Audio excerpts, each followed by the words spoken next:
Assalamualaikum, hai, jom balik main di sini. Okey, kali ini kita bercerita lagi tentang VTC. Okey, tapi seperti biasa sambil menonton jangan lupa subscribe channel Jamal MA agar anda sentiasa ada dengan video terkini. Okey. So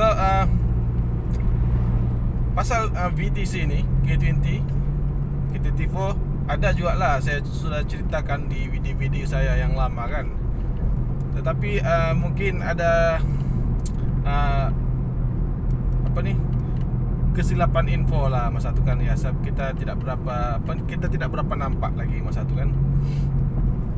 So kali ini saya cerita sedikit lah tentang VTC K20 Z2 FD2 dan kod dia RBB kan, dan RBC yang digunakan dalam enjin K20 itu TSX kan. Jadi sebenarnya VTC K20 ni dia ataupun K series ni dia banyak versi kan. Okey, contohnya untuk K20 Z2, okay, FD2 dan Acura CSX, okey. Dorang berkongsi benda yang sama dengan Acura CSX. Okey. Dia punya degree 12.8 degree. Saya ingat sebelum ni 25 degree seperti yang VTC yang lain kan. Saya ingat dia cuma dua jenis lah, 25 degree dan 50 degree. Rupanya yang ini FD2 punya 12.8 degree. Dan kita boleh tengok, kalau kita tengok di VTC itu kan, kita boleh nampak di adalah di bahagian dalam kita panggil apa tu? Kita panggil rotor kan. Rotor bahagian yang berat lah. Kita nampak di sana kilang ada punchkan degree VTC K20 Z2 FD2 ni. Okey, dia di sana 12.8. Itu degree. Okey, degree rated VTC standard FD2. Okey. Dan ada lagi VTC lain, okay, seperti PND. Okay, PND ni dia rated sehingga 25 degree. Ni yang biasa kita sebut 25 degree kan. Rupanya dia kod lain. Okay, jadi selain RBC ni, RBB FD2, okay, ada lagi VTC lain yang sama degree 12.8 iaitu PNA. Okay, PNA ni saya pernah beli dulu. Masa saya beli enjin saya yang sekarang ni, VTC tu ikutlah kan, VTC PNA memang 12.8. Okay, sebenarnya K20A JDM tu, okay, adalah versi lama K20 Z2 yang ada dalam Civic FD2. So cuma beza dia, ada perbezaan sedikit lagi lah. Oil pump K20A JDM, okay, dia ada balance shaft kan. Sementara FD2 ni dia ada balance shaft. Itulah antara perbezaan yang ketara lah kan. Jadi kan ada orang bilang kan, VTC RBC ni dia tidak selamat kan. Dalam setengah kes dia tidak selamat, terutamanya bila kita memakai high com kan. Bila kita pakai high com, okay, kompresor tu piston tu dia mungkin dia akan capai bertembung dengan valve kan, kalau kita punya valve spring tidak kuat kan. Tetapi kalau kita pakai flat piston kan, seperti piston standard FD2 ni yang atas dia agak flat, isu tu memang tidak ada. Okay, dia tidak akan capai valve dengan piston, dia tidak akan bertembung. Jadi selamatlah kan. Kita boleh pakailah. Dan bila saya gunakan ni, memanglah RPM saya cepat naik ke 4000 kan. Maknanya sangat mudah untuk saya activate VTEC.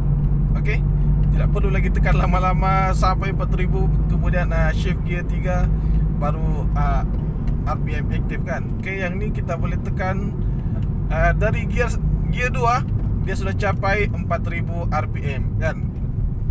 So bila gear 2 tu dia sudah capai 4000 rpm, dia shift gear 3 kita tekan lagi kan. Shift gear 3 kita tekan lagi pedal minyak, kemudian RPM akan melonjak ke 5000 rpm, automatic VTEC akan aktif. Dan selepas PND 25 degree, yang ni lah yang saya gunakan sekarang ni lah, RBC. Okay, yang digunakan dalam enjin K20A2, TSX, Civic FD2R kan. Sama juga 50 degree. So kalau camshaft standard FD2 kita gunakan bersama VTC RBC ni, kesannya mungkin lebih perfect lah, mungkin lebih sedap lah kita pecutkan. Sebab kita sudah lebih kurang pre-turbo lah kan, sedang memasuki fasa turbo. Tapi kita tidak turbo lagi. Itulah beza dia. Mungkin pecutan kita semakin smooth, semakin lancar, semakin laju, dan kita boleh pergi high RPM kan. Ini mungkin yang anda akan dapatlah kan jika anda gunakan VTC camshaft standard FD2 bersama VTC RBC ini. Okey. Tetapi jika anda gunakan camshaft 3 lob kan, biasalah seperti yang saya cakap di video saya yang sebelum ni. Okey. 3 lob punya camshaft dia agak lebar di hujung tu kan. So udara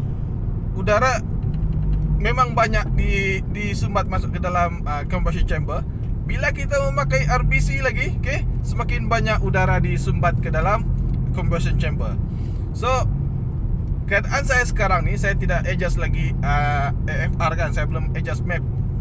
Tetapi jika saya adjust map, okay, saya terpaksa lebihkan minyak kan. Saya terpaksa lebihkan minyak supaya saya dapat penciutan yang lebih kemas. Okay. Tetapi saya tidak akan usik lagi map ni selagi saya tidak tukar exhaust, tidak tukar header kan. Sebab bila kita tukar header ni, di sana kita akan banyak kehilangan tune kalau kita tidak ready.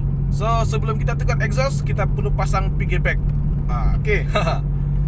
Mana-mana kereta pun bila dia tukar header, okay, kemungkinan tidak semua, kemungkinan pressure exhaust akan drop. Sana kita akan kehilangan banyak tune. Sebelum ni pun ada juga orang bertanya di ruang komen kan, dia tukar header dia kan, dan drop power dia drop dan sebagainya kan. Ni mungkin disebabkan gas exhaust dalam header tu dia sangat tekanan dia begitu rendah kan. So bila tekanan dia rendah, okay, oxygen sensor ataupun lambda sensor dia akan mengesan oksigen yang sedikit kan. So bila dia mengesan oksigen yang sedikit, dia akan bagi signal ke ECU supaya ECU menyuntik lebih banyak bahan api kan, supaya pembakaran menyuntik lebih banyak bahan api. Apabila bahan api disuntik sangat banyak dan RPM kita cepat naik, torque kita terlampau tinggi kan, dan memang tune kita hilang kan. Walaupun sebenarnya dia tidak begitu, tetapi disebabkan tekanan exhaust di dalam header yang sangat rendah, dan auto sensor kita tidak dapat membaca kandungan oksigen dengan betul. Okay. So sampai sini saja video saya untuk kali ini. Okay, semoga kita berjumpa lagi di video yang akan datang. Terima kasih kerana menonton. Jangan lupa subscribe channel Jamak MA. Assalamualaikum. Bye bye.